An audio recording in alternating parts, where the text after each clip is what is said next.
ഓം നമോ നാരായണായ. ഓം നമോ നാരായണായ. ഓം നമോ നാരായണായ. ഓം നമോ നാരായണായ. ഓം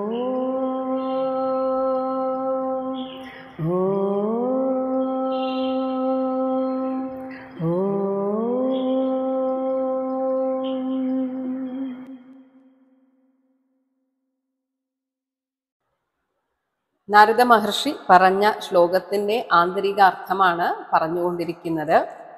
ഇനി ഏകപുരുഷനായിരിക്കുന്ന ഒരേ ഒരു പുരുഷൻ രാജാവായിരിക്കുന്ന രാഷ്ട്രം എന്നതിൻ്റെ ആന്തരിക അർത്ഥം 12ാമത്തെ ശ്ലോകം. ഏക ഏവ ഈശ്വരഃ തുര്യോ ഭഗവാൻ സ്വാശ്രയപരഃ തം അദൃഷ്ട്വാ അഭവം പുംസ കിം അസത്കർമ്മഭിഃ ഭവേത്. ഏകഹ ബ്രഹ്മാണ്ഡമാകുന്ന ഒരേ ഒരു രാഷ്ട്രത്തിൻ്റെ ഏകനായകൻ ഈശ്വരഃ ഏവ അഖില നിയന്താവായ ആ സർവേശ്വരൻ തന്നെയാണ്. ആ ഭഗവാൻ തുര്യഃ നാലാമത്തെ നിലയിൽ നിന്നുകൊണ്ട്, അതായത് നാലാമത്തെ നിലയെന്നാൽ ജാഗ്രത് സ്വപ്ന സുഷുപ്തി ഈ 3 അവസ്ഥകൾക്കും അപ്പുറത്തുള്ള നാലാമത്തെ തുരീയ അവസ്ഥയിൽ സർവസാക്ഷിയും സർവജ്ഞനും ഭഗവാൻ സ്വാശ്രയഃ ആ ഭഗവാന് താൻ തന്നെ ആധാരമായി നിലകൊള്ളുന്ന പരഹ പരമാത്മസ്വരൂപനും ആകുന്നുവോ. അഭവം, ഭവം എന്നാൽ ഈ സംസാരം, സംസാരത്തിൽ നിന്ന് മുക്തനായിട്ടുള്ള ആ ഭഗവാനെ, തം ആ ഭഗവാനെ അദൃഷ്ട്വാ കണ്ടറിയാതെ അല്ലെങ്കിൽ അനുഭവിച്ചറിയാതെ, അസത്കർമ്മഭിഹി ഈ ലോകത്ത് നമ്മെ ബന്ധിപ്പിക്കുന്ന കാമ്യകർമ്മങ്ങളാൽ കിം ഭവേത് എന്തുണ്ടാകാൻ പോകുന്നു. ഏതൊരു കാര്യവും ചെയ്യുന്നതിന് മുൻപ് ആ കാര്യത്തെക്കുറിച്ചുള്ള അഗാധമായ അറിവ് എത്രത്തോളം ആ കാര്യം ഭംഗിയായി ചെയ്യാൻ നമ്മെ സഹായിക്കുമോ, അതുപോലെ ഈ പ്രപഞ്ചത്തെ എങ്ങനെ ഈശ്വരൻ നടത്തിക്കൊണ്ടുപോകുന്നു എന്ന സത്യം അറിയുമ്പോഴാണ് ഇനി ഒരു രാജാവാകാൻ പോകുന്ന ഒരാൾക്ക് പോലും വളരെ നല്ല രീതിയിൽ പ്രജാപരിപാലനം ചെയ്യാൻ സാധിക്കുകയുള്ളൂ. എന്തുകൊണ്ടെന്നാൽ ഈ ഞാനാണ് ഇതൊക്കെ ചെയ്യുന്നത് എന്ന ചിന്ത വരുമ്പോഴാണ് എല്ലാവർക്കും, അതിനി ഒരു ഗൃഹസ്ഥനാവട്ടെ ഗൃഹസ്ഥയാകട്ടെ അല്ലാതെ ഏത് തരത്തിലുള്ള കർമ്മങ്ങൾ ചെയ്യുന്നവരാകട്ടെ, അവർക്കൊക്കെ ഈ ആശങ്ക വരുന്നത് ഭാവിയെക്കുറിച്ച് അല്ലെങ്കിൽ ചെയ്യുന്ന കാര്യത്തിൻ്റെ ഫലപ്രാപ്തിയെക്കുറിച്ചൊക്കെ ആശങ്ക വരുന്നത് ഇത് ഞാൻ ചെയ്യുന്നു എന്ന ചിന്ത വരുമ്പോഴാണ്.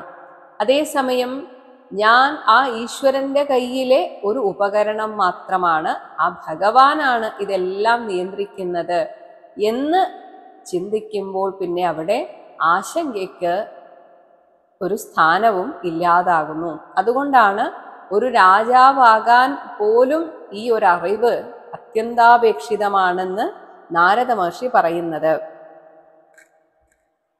ഇനി ബിലം ച അദൃഷ്ട നിർഗമം എന്ന് പറഞ്ഞതിൻ്റെ ആന്തരിക അർത്ഥം 13ാമത്തെ ശ്ലോകം. പുമാൻ ന ഏവ ഏതി യദ്ഗത്വാ ബിലസ്വർഗം ഗതോ യഥാ പ്രത്യഗ്ധാമ അവിദ ഇഹ കിമസത്കർമ്മഭിഃ ഭവേത്. ബിലസ്വർഗം എന്നാൽ പാതാള ലോകം. ആ പാതാള ലോകത്തെ ഗതഃ പ്രാപിച്ചവൻ പിന്നെ യഥാ എപ്രകാരം തിരിച്ചെത്തുന്നില്ലയോ അതുപോലെ പുമാൻ എന്ന് വെച്ചാൽ ഈ ലിംഗശരീരം എപ്പോഴാണോ യത് ഗത്വ ആ ഈശ്വരനുമായി കൂടിച്ചേരുന്നത്, അപ്പോൾ പിന്നെ ഏതിന ഏവ തിരിച്ചൊരു ജന്മം ഇല്ലയോ, പുനരാവൃത്തി സംഭവിക്കുന്നില്ലയോ. അങ്ങനെ ഏതൊരു ശക്തിയെ പ്രാപിച്ചാലാണോ ഇത് സംഭവിക്കുന്നത്, പ്രത്യഗ്ധാമ ആ സർവാന്തര്യാമിയുടെ സ്ഥാനത്തെ അവിദഃ അറിയാത്തവന് ഇഹ ഈ ലോകത്തിലെ അസത്കർമ്മഭിഃ നശ്വരഫലങ്ങളായ കാമ്യകർമ്മങ്ങളെ കൊണ്ട് കിം ഭവേത് എന്തുണ്ടാകാൻ പോകുന്നു. അവനവൻ്റെ ജീവിത ലക്ഷ്യത്തെക്കുറിച്ച് കൃത്യമായ അവബോധമില്ലാത്തയാൾക്ക് ഇടയ്ക്കിടെ ജീവിതത്തിന് ഒരു നിരാശയുണ്ടാകും. കാരണം ഒരാവൃത്തിയാണ് ഈ നമ്മുടെ ജീവിതം എന്ന് പറയുന്നത്. ഓരോ ദിവസവും ചെയ്യുന്നത് തന്നെയാണ്, ആവർത്തിച്ചുകൊണ്ടേയിരിക്കുന്നത്. ഇടയ്ക്കൊക്കെ നമ്മളൊന്ന് ചിന്തിച്ചു നോക്കിയാൽ ശരിക്കും ഈ ജീവിതത്തിന് എന്താണ് ഒരർത്ഥം എന്നൊരു തോന്നൽ വരുമ്പോൾ ഒന്നും പിടികിട്ടുകയില്ല. എന്തിനു വേണ്ടിയാണ് നമ്മൾ ഇത്, എവിടേക്കാണ് ഈ പോകുന്നത്? അപ്പോൾ ആ ഒരു ലക്ഷ്യബോധം ശരിക്കും ഉറച്ചു കഴിഞ്ഞാൽ അപ്പോൾ ജീവിക്കാൻ തന്നെ ഒരു രസമുണ്ടാകും. അല്ലാതെ ചെയ്യുന്ന കർമ്മങ്ങളൊക്കെ വിഫലമാണെന്ന് പറയുന്നു. ബഹുരൂപാം സ്ത്രീയം എന്ന് പറഞ്ഞതിൻ്റെ അർത്ഥം എന്താണ്? 14-ാമത്തെ ശ്ലോകം. നാനാരൂപാത്മനോ ബുദ്ധിം സ്വൈരിണീ ഇവ ഗുണാന്വിത തന്നിഷ്ഠാം അഗതസ്യ ഇഹ കിം അസത്കർമ്മഭിഃ ഭവേത്. ആത്മനഃ, ജീവാത്മാവിനെ സംബന്ധിച്ച ബുദ്ധിം, ബുദ്ധിവൃത്തി പല കാര്യങ്ങളിലായിട്ടങ്ങനെ വ്യാപിച്ചു കിടക്കുകയാണ്. ഏതുപോലെ? സ്വൈരിണീ ഇവ, ആരും നിയന്ത്രിക്കാനില്ലാതെ തോന്നിയതുപോലെ ജീവിക്കുന്ന ഒരു കുലട എന്നതുപോലെ, ഗുണാന്യുത, മനസ്സിനെ മോഹിപ്പിക്കുന്ന ഗുണങ്ങളോടും കൂടി, നാനാരൂപ, ബഹുവിധ വേഷം ചമഞ്ഞിട്ടുള്ളതും ആകുന്നു. എന്നാൽ വ്യവസായാത്മിക ബുദ്ധി എന്ന് ഭഗവാൻ ഗീതയിൽ പറഞ്ഞ ആ ബുദ്ധിയുണ്ട്. അപ്പോൾ അതിനെയാണ് തന്നിഷ്ഠാം, അതിൻ്റെ ഏറ്റവും ഉന്നതമായ അവസ്ഥയെ അഗതസ്യ, പ്രാപിക്കാത്തവന്, ഇഹ, ഇവിടെയുള്ള അസത്കർമ്മഭിഹി, അശാന്തികരങ്ങളായ കർമ്മങ്ങളെ കൊണ്ട്, കിം ഭവേത്, എന്ത് സംഭവിക്കാൻ പോകുന്നു? നമ്മുടെ ബുദ്ധി നമ്മെ എപ്പോഴും ഭ്രമിപ്പിച്ചുകൊണ്ടേയിരിക്കും. ഓരോ കാര്യവും മുന്നിൽ വരുമ്പോൾ വിചാരിക്കും ഇത് നടന്നാൽ എനിക്ക് സന്തോഷമാകുമെന്ന്. എന്നാൽ അത് നടന്ന് അതിൻ്റെ സന്തോഷം കുറച്ചുനാൾ അനുഭവിച്ച് കഴിയുമ്പോഴേക്കും അടുത്ത പ്രശ്നം വരും, അല്ലെങ്കിൽ ആശങ്ക. പിന്നെ പ്രാർത്ഥന മുഴുവൻ അതായിരിക്കും, ഭഗവാനെ അതൊന്ന് ശരിയാക്കി തന്നാൽ അതോടുകൂടെ എൻ്റെ ജീവിത പ്രശ്നങ്ങൾ തീരുമെന്ന് വിചാരിക്കും. ഇങ്ങനെ മനസ്സിനെ ഭ്രമിപ്പിച്ചുകൊണ്ടിരിക്കുകയാണ് ബഹുവേഷം ധരിച്ച ഈ മായാസ്ത്രീ, ഈ പ്രകൃതി. അപ്പോൾ അതിൽ നിന്ന് മനസ്സിനെ വിടുവിച്ച് ഏകനായ ഈശ്വരനിൽ മനസ്സ് വയ്ക്കാത്തൊരാൾക്ക് ഇവിടെ എന്ത് കർമ്മം ചെയ്താലും ആത്യന്തികമായ സുഖം ലഭിക്കാൻ പോകുന്നില്ല. പുമാംസം പുംശലീപതിം എന്നതിൻ്റെ അർത്ഥം എന്താണ്? 15-ാമത്തെ ശ്ലോകം. തത്സംഗഭ്രംശിതൈശ്വര്യം സംസരന്തം കുഭാര്യവത് തദ്ഗതിഃ അബുധസ്യ ഇഹ കിമസത്കർമ്മഭിഃ ഭവേത്.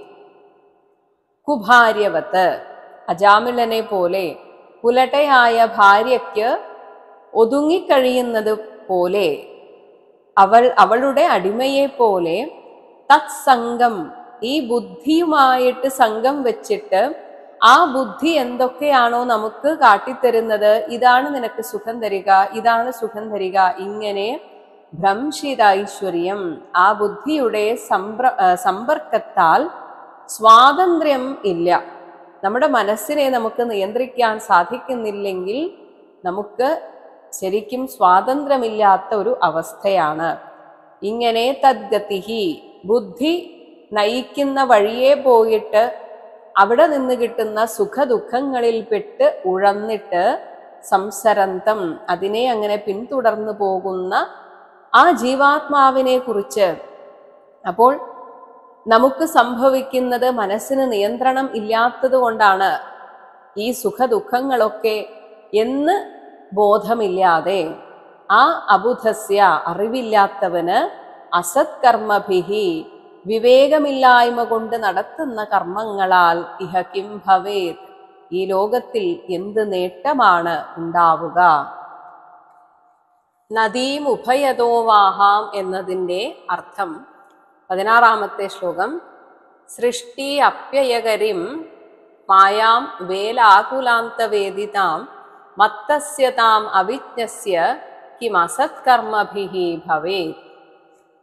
വേലാകുലാന്തവേഗിതാം, ഒഴുക്കിൽപ്പെട്ട് കരയ്ക്കണയുവാനുള്ള സ്ഥലത്തിൻ്റെ അരികത്തെത്തുമ്പോൾ അപ്പോൾ അതിന് പ്രതിബന്ധമായിട്ട് മറ്റൊരു നദി ശക്തമായിട്ട് വന്ന് ഒഴുകിയിട്ട് ഈ വന്നണയാൻ പോകുന്ന നദിയുടെ ഗതി വീണ്ടും തിരിച്ചുവിടും എന്നതുപോലെ സൃഷ്ട്യപ്യയകരീം ജനനത്തെയും മരണത്തെയും ഉണ്ടാക്കുന്ന എന്ന് വെച്ചാൽ അങ്ങനെ ഇവിടെ സംഭവിക്കുന്നു എന്ന തോന്നലുണ്ടാക്കുന്ന താം മായാം, ആ മായയെ, ഈ മായയുടെ കളിയാണ് ഇതെന്ന മത്തസ്യ അതിൻ്റെ ഗതിവേഗത്താൽ വിവശനായിട്ട്, എന്നാൽ ഈ മായയുടെ നമുക്ക് പിടികിട്ടാത്ത ശക്തിയെക്കുറിച്ച് അവിജ്ഞസ്യ അറിയാതെ കഴിയുന്നവന് അസത്കർമ്മഭിഹി മായയിലേക്ക് വീണ്ടും വീണ്ടും നമ്മെ കെട്ടിയിടുന്ന കർമ്മങ്ങളെ കൊണ്ട് കിം ഭവേത് എന്ത് നേട്ടമാണ് ഉള്ളത്.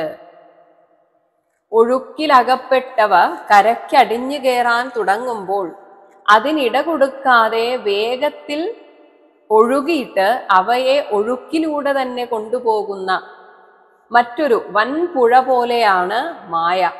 എന്തെന്നാൽ ഒരു പക്ഷേ മായയിൽ അകപ്പെട്ടവർക്ക് ഏതെങ്കിലും ഒരു മുജ്ജന്മ സുഹൃതത്താൽ ഈ ഒരു മായയിൽ നിന്ന് കരകയറണം എന്നൊക്കെ ആഗ്രഹം ഉണ്ടായിട്ട് അവർ തപസ്, അതുപോലെ തപസ് എന്ന് വെച്ചാൽ പല കാര്യങ്ങളിലും ഉള്ള സാധനകൾ ചെയ്ത് ആത്മവിദ്യയൊക്കെ നേടാനുള്ള ശ്രമം അങ്ങനെയൊക്കെ അവലംബിച്ച് ഈ മായയിൽ നിന്ന് മുക്തി നേടാൻ ശ്രമിക്കുമ്പോൾ നമ്മൾ പോലും അറിയാതെ നമ്മെ ഈ മായയിലേക്ക് തന്നെ കുടുക്കിയിടാൻ വേണ്ടിയിട്ട് ചില ആളുകൾ നമ്മുടെ ഇടയിലേക്ക് വരും.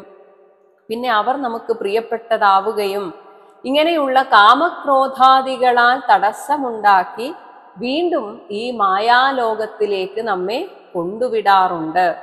അതായത് ആധ്യാത്മിക വഴിയിൽ പോയാലും ചില സമയത്ത് നമുക്ക് തന്നെ മനസ്സിലാകാത്ത എന്തോ ഒരു ശക്തിയാൽ നമ്മൾ വീണ്ടും ശക്തമായിട്ട് ഈ ലോകത്തിലേക്ക് തന്നെ വന്നെത്തിപ്പോകാറുണ്ട്. ഇങ്ങനെ ഉഭയതോവാഹിനിയായ രണ്ട് തരത്തിലും നമ്മെ അങ്ങോട്ടും പോകാൻ സമ്മതിക്കില്ല, ഇങ്ങോട്ടും വരാൻ സമ്മതിക്കില്ല എന്നതുപോലെയുള്ള മായാനദിയെക്കുറിച്ച് ബോധമില്ലാതെ അതിൽപ്പെട്ട് കുഴങ്ങുന്നവന് മായികമായ കർമ്മങ്ങളാൽ ഒരു പ്രയോജനവും ഇല്ല എന്നാണ് പറയുന്നത്. ഇനി പഞ്ചാദ്ഭുതം ഗൃഹം എന്ന് പറഞ്ഞതിൻ്റെ അർത്ഥം 17ാമത്തെ ശ്ലോകം. പഞ്ചവിംശതി തത്വാനാം പുരുഷോ അദ്ഭുത ദർപ്പണം അധ്യാത്മം അബുധസ്യ ഇഹ കിമസത് കർമ്മഭിഹി ഭവേത്. പഞ്ചവിംശതി തത്വാനാം 25 തത്വങ്ങളുടെയും അദ്ഭുത ദർപ്പണം, ഇവയെല്ലാം പ്രതിഫലിക്കുന്ന ആ ബിംബം എന്ന് പറയുന്നത് പുരുഷഃ. അദ്ഭുത ദർപ്പണം പുരുഷഃ, എല്ലാവരുടെയും അന്തര്യാമിയായിട്ടിരിക്കുന്ന ആ പുരുഷനാകുന്നു. ആ പുരുഷനിൽ നിന്നാണ് ഈ 25 തത്വങ്ങൾ, മായാകാര്യങ്ങൾ ഇവിടെ ഇങ്ങനെ പ്രകാശിക്കുന്നത്. ഇങ്ങനെ അധ്യാത്മം ദേഹത്തിൻ്റെയും ഇന്ദ്രിയത്തിൻ്റെയും ഒക്കെ അധിഷ്ഠാതാവായിരിക്കുന്ന തം അവനെ അബുധസ്യ അറിയാത്തവന് ഇഹ ഇവിടെ ഈ ലോകത്തുള്ള അസത്കർമ്മഭിഹി നമ്മെ വീണ്ടും വീണ്ടും കുടുക്കിലാക്കുന്ന, സ്വാതന്ത്ര്യത്തെ ഇല്ലാതാക്കുന്ന, എന്നാൽ സ്വാതന്ത്ര്യമുണ്ട് എന്ന് നമുക്ക് മിഥ്യാധാരണ ഉണ്ടാക്കുന്ന കർമ്മങ്ങളെ കൊണ്ട് കിംഭവേത് എന്ത് പ്രയോജനമുണ്ടാകും. ക്വചിത് ഹംസം ചിത്രരഥം എന്നതിൻ്റെ ആന്തരിക അർത്ഥം 18ാമത്തെ ശ്ലോകം. ഐശ്വരം ശാസ്ത്രമുത്സൃജ്യ ബന്ധമോക്ഷാനുദർശനം വിവിക്തപദം അജ്ഞായ കിമസത്കർമ്മഭിഹി ഭവേത്. ഐശ്വരം ഈശ്വര തത്വത്തെ പ്രതിപാദിക്കുന്നതും വിവിക്തപദം ചിത് ജഡാത്മകമായ വസ്തുവിനെ വിവേചിച്ച് തരുന്നതും, ഇവിടെ ജഡമായിട്ടിരിക്കുന്ന വസ്തുവിനെ വിവേചിച്ചറിയാൻ നമുക്ക് അറിവ് തരുന്ന ആ ആത്മവിദ്യ, അതാണ് നമ്മെ ബന്ധമോക്ഷാനുദർശനം, ബന്ധമോക്ഷങ്ങളെ അനുക്രമം നിർദ്ദേശിച്ച് പറഞ്ഞു തരുന്ന ആധ്യാത്മിക ശാസ്ത്രം. ആ ശാസ്ത്രത്തെ ഉത്സൃജ്യ അഭ്യസിക്കാതെ, അതറിയാതെ ഈ രാജ്യം ഭരിക്കാനുള്ള കുറെ കാര്യങ്ങൾ മാത്രം അറിഞ്ഞ് അജ്ഞനായിട്ട് ഈ ലോകത്തിലിരിക്കുന്നവന് അസത്കർമ്മഭിഹി ബഹിർമുഖങ്ങളാകുന്ന ഒട്ടും അർത്ഥമില്ലാത്ത കർമ്മങ്ങളെ കൊണ്ട് കിം ഭവേത് എന്ത് നേട്ടമാണുള്ളത്? പാലും വെള്ളവും കലർത്തി വെച്ചാൽ അവ രണ്ടും വേർതിരിച്ചെടുക്കുന്ന പക്ഷിയാണ് കളഹംസം. ഇതേപോലെ ഹംസ പദത്തിന്, അതായത് ഹംസന്മാർ, പരമഹംസന്മാർ, ആ രീതിയിലുള്ള ഒരു യോഗിക്ക് ഈ ലോകത്തിലെ ജഡവസ്തുക്കളെയും ചൈതന്യ വസ്തുവിനെയും വേർതിരിച്ചു കാണാൻ സാധിക്കുകയും ആ ചൈതന്യ വസ്തുവിൽ മാത്രമായി മനസ്സ് ഉറപ്പിക്കാൻ പറ്റുകയും ചെയ്യുന്നു. അപ്പോൾ ഈ ബന്ധമോക്ഷങ്ങളുടെ തത്വം വിചിത്ര രീതിയിൽ നമ്മോട് പറഞ്ഞു തരുന്ന ആ ശാസ്ത്രം ഹംസ സാദൃശ്യമുള്ളതാകയാലാണ് നാരദ മഹർഷി ക്വചിത് ഹംസം ചിത്രകഥം എന്ന് പറഞ്ഞത്. 19ാമത്തെ ശ്ലോകത്തിൽ ക്ഷൗരഭവ്യം സ്വയം ഭ്രമിം എന്ന വാക്യത്തിന്റെ അന്തരാർത്ഥം നിരൂപിക്കുന്നു. കാലചക്രം ഭ്രമിഹി തീക്ഷ്ണം സർവം നിഷ്കർഷയത് ജഗത് സ്വതന്ത്രം അബുധസ്യ ഇഹ കിമസത്കർമ്മഭിഹി ഭവേത്. ഭ്രമിഹി ചുറ്റിത്തിരിയുന്ന വസ്തു എന്നത് കാലചക്രമാണ്. തീക്ഷ്ണം അത് മൂർച്ചയുള്ളതും, ജഗത് സർവം ഈ ലോകത്തെ മുഴുവൻ നിഷ്കർഷയത് നിശേഷം വലിച്ചുലയ്ക്കുന്നതും, എന്നാൽ ആ കാലം സ്വതന്ത്രം തന്നെത്താൻ പ്രവർത്തിക്കുന്നതും ആണ്. അതിനെ അബുധസ്യ ആ കാലത്തിൻ്റെ യഥാർത്ഥ സത്യം, അതിൻ്റെ പിന്നിലെ രഹസ്യം ഇത് അറിയാത്തവന് അസത്കർമ്മഭിഹി, പ്രത്യേകിച്ച് നമ്മുടെ ആധ്യാത്മിക ഉത്കർഷത്തിന് ഉതകാത്ത കർമ്മങ്ങളെ കൊണ്ട് ഇഹ കിം ഭവേത് ഇവിടെ എന്ത് സംഭവിക്കാൻ പോകുന്നു? ഈ പറയുന്നവയെല്ലാം വിരൽ ചൂണ്ടുന്നത് ആധ്യാത്മിക രഹസ്യം അറിയാത്ത ഒരാൾക്ക് ഈ ലോകത്തിൽ ചെയ്യുന്ന എല്ലാ പ്രവൃത്തിയും വ്യർത്ഥമാണ് എന്നാണ്. ഇനി സ്വപിതുഹു ആദേശം എന്ന് പറഞ്ഞത് എന്താണ്? 20ാമത്തെ ശ്ലോകം. ശാസ്ത്രസ്യ പിതുഹു ആദേശം യോ ന വേദ നിവർത്തകം കഥം തദനുരൂപായ ഗുണവിശ്രംഭ്യുപക്രമേത്. നമ്മുടെയൊക്കെ യഥാർത്ഥ പിതാവ് എന്ന് പറയുന്നത് നമ്മെ അനുശാസിക്കുന്ന, അതായത് ഇന്ന രീതിയിൽ ചെയ്യണം എന്ന് അനുശാസനം തരുന്ന ശാസ്ത്രമാണ്. അപ്പോൾ ശാസ്ത്രസ്യ പിതുഹു, ശാസ്ത്രമാകുന്ന പിതാവിൻ്റെ, ഈ ശാസ്ത്രമാകുന്ന ആധ്യാത്മിക ശാസ്ത്രമാകുന്ന പിതാവ് നമ്മെ ഉപദേശിക്കുന്നത് നിങ്ങൾ പ്രവൃത്തി മാർഗത്തിൽ നിന്നും നിവൃത്തി മാർഗത്തിലേക്ക് പോകണം എന്നാണ്. അങ്ങനെ നിവർത്തകം ആദേശം, കർമ്മനിവൃത്തിപരമായ ഉപദേശത്തെ യാതൊരാൾ തദനുരൂപായ അതിന് ചേർന്ന വിധത്തിൽ നവേദ അറിയുന്നില്ലയോ അവൻ ഗുണവിശ്രംഭേ ത്രിഗുണാത്മകമായ പ്രവൃത്തി മാർഗത്തിൽ വിശ്വാസിയായിരുന്നു കൊണ്ട് കഥം ഉപക്രമേത് എങ്ങനെ സ്വകൃത്യത്തിൽ ഏർപ്പെടുവാൻ പോകുന്നു? മനുഷ്യന്റെ സാംസ്കാരികമായ ജീവിതത്തിന് കാരണഭൂതമായിട്ടുള്ളത് ശാസ്ത്രമാകുന്നു. അതുകൊണ്ടാണ് യഥാർത്ഥ പിതൃത്വം ശാസ്ത്രത്തിനാണെന്ന് പറയുന്നത്. ആ ശാസ്ത്രമാകുന്ന പിതാവിൻ്റെ ഉപദേശമാകട്ടെ നിവൃത്തിമാർഗ പ്രവണതയാണ്, നിവൃത്തി മാർഗത്തിലേക്ക് പോകണം എന്നാണ്. അതിനെ ആ വിധത്തിൽ ധരിക്കാതെ എൻ്റെ വഴി പ്രവൃത്തി പരമാണ് എന്ന് തെറ്റിദ്ധരിക്കുന്നവൻ അവനവൻ്റെ കൃത്യം നിറവേറ്റുവാൻ ശക്തനാവുകയില്ല എന്നാണ് ഇവിടെ പറയുന്നത്.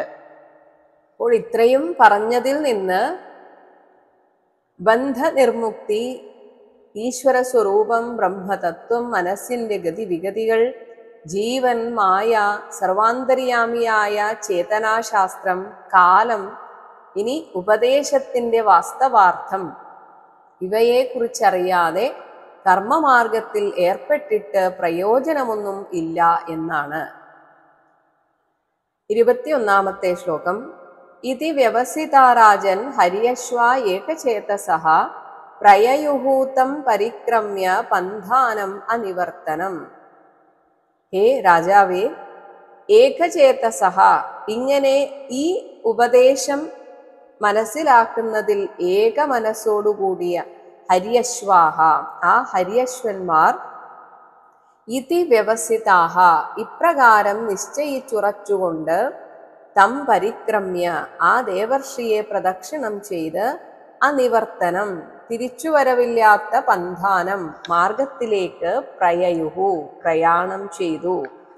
അപ്പോൾ നാരദ മഹർഷി എന്താണ് ഉദ്ദേശിച്ചത് എന്ന് മനസ്സിലാക്കിയിട്ട്, എന്തൊക്കെയായാലും ഞങ്ങളുടെയും വഴി നിവൃത്തി മാർഗമാണ് എന്ന് നിശ്ചയിച്ചുറപ്പിച്ച് അവർ ആ ലക്ഷ്യം മനസ്സിൽ വെച്ച് അങ്ങനെ യാത്ര തുടങ്ങി. 22-ാമത്തെ ശ്ലോകം. സ്വരബ്രഹ്മണി നിർബാധ ഹൃഷീകേശപദാംബുജേ അഖണ്ഡം ചിത്തമാവേശ്യ ലോകാൻ അനുചരൻ മുനിഹി.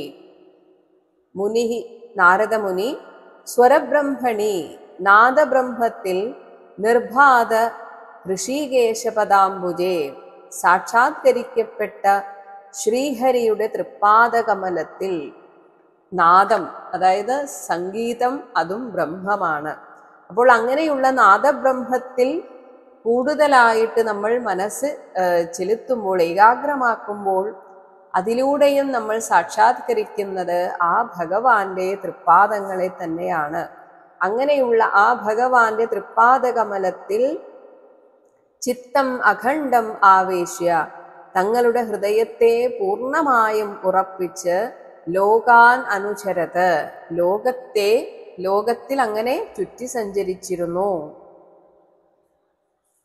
മക്കൾ തെറ്റായ വഴിയിലേക്ക് പോകുന്നത് എത്രമാത്രം ദുഃഖകരമാണോ, അതുപോലെ തന്നെയാണ് പല രക്ഷിതാക്കൾക്കും മക്കൾ ആധ്യാത്മിക വഴിയിൽ പോകുന്നു എന്നത്.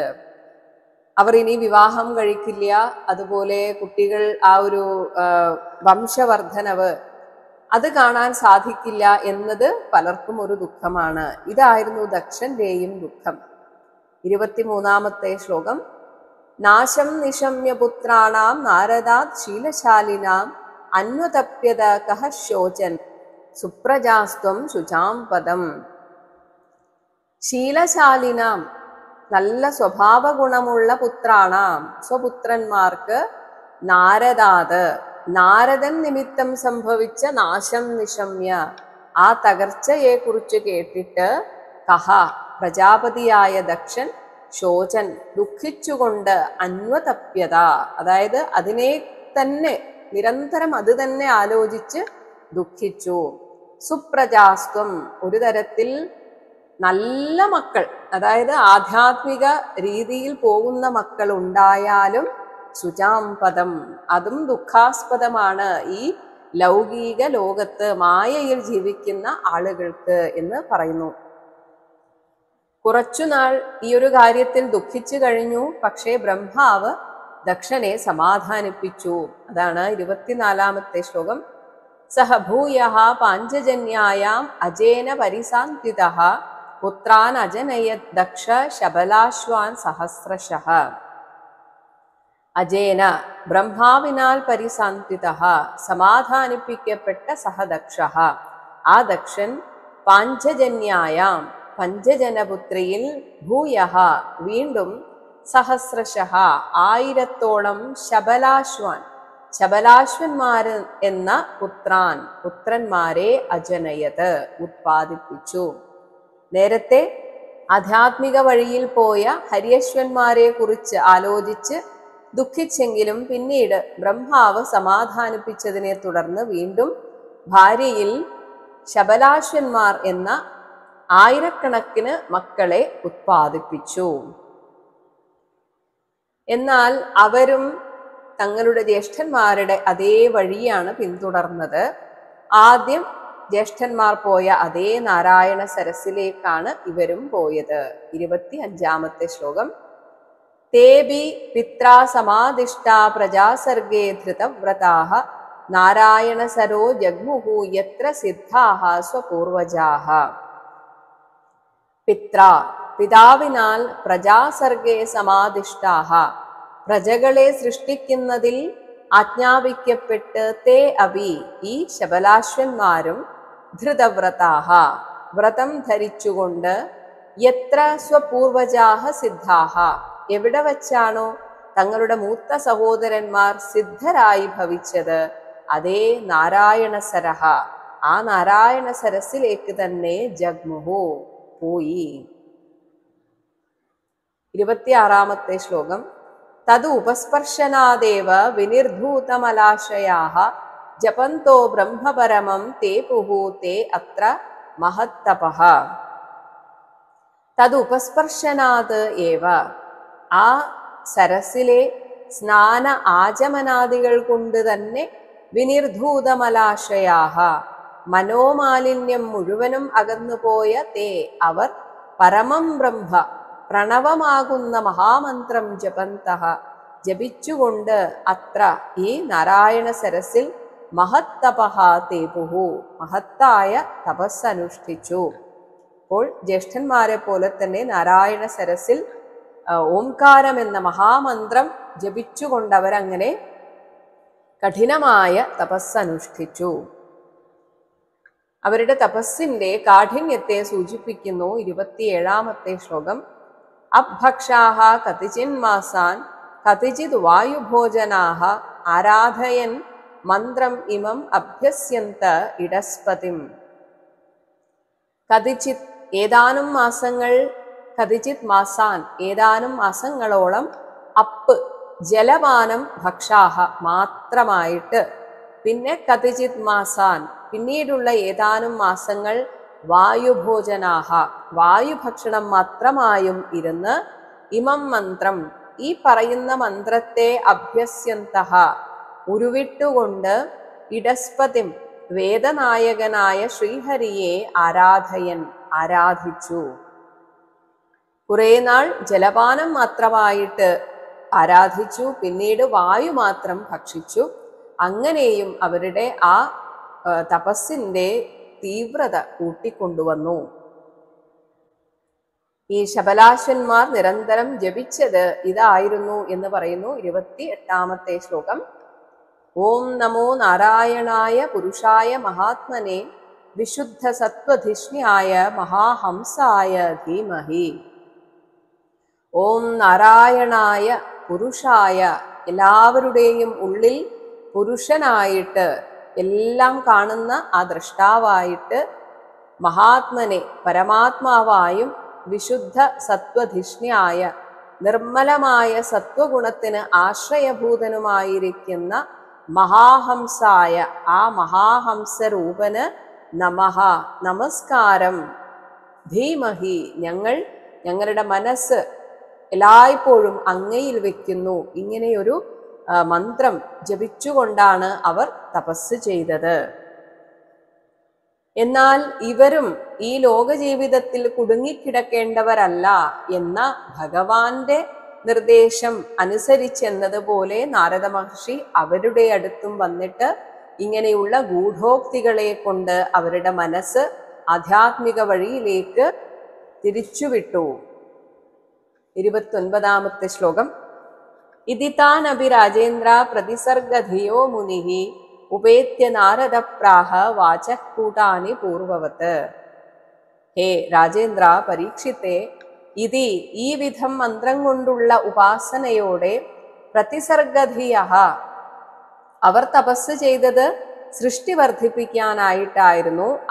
അതിനെ ഊർജിതമാക്കുന്ന കാര്യത്തിൽ മനസ്സൂന്നി നിൽക്കുന്ന താനപി അവരെയും കൂടി മുനിഹി ആ മുനിഹി നാരദ ഉപേത്യ അവിടെ വന്ന് കണ്ട് പൂർവവത്ത് ഹര്യശ്വന്മാരെ എങ്ങനെയാണോ ഗൂഢോക്തികളാൽ ഉപദേശിച്ചത് അതേപോലെയുള്ള വാചകൂടാനി ഗൂഢോക്തികളെ പറഞ്ഞ് പ്രാഹ അവരോട് ഇപ്രകാരം ഉപദേശിച്ചു. അപ്പോൾ എന്താണോ ഹര്യശ്വന്മാരോട് പറഞ്ഞത് അത് തന്നെ ഈ ശബലാശ്വന്മാരോടും പറഞ്ഞു. हरे राम हरे राम हरे राम राम हरे कृष्ण हरे कृष्ण कृष्ण हरे राम हरे राम राम हरे कृष्ण कृष्ण